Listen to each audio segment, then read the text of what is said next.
దెబ్బ తగిలితే ఎవరైనా చికిత్స చేస్తారు. కానీ దాన్ని వేళ్లతో సహా ఎలా పీకేయాలో మీకు తెలుసా?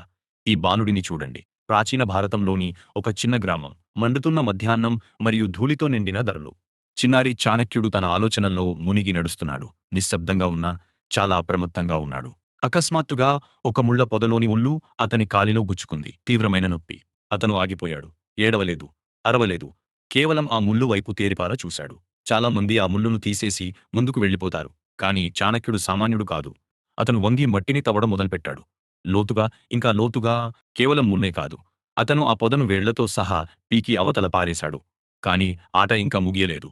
అతను దగ్గర్లో ఉన్న మజ్జిగ కుండను తీసుకున్నాడు. ఆ గుంతలో అతను మజ్జిగ పోశాడు. ఆ తీపికి చీమలు వచ్చి వేళ్లను తినేయాలని, ముళ్ళు మళ్లీ మొలకూడదని. ఇదే అర్థశాస్త్ర ఆవిర్భావం. సమస్యను పరిష్కరించడం కాదు, దాని మూలాల్ని తుడిచిపెట్టాలి. మీరు మీ సమస్యలతో ఏం చేస్తున్నారు? పైన పూత పూస్తున్నారా?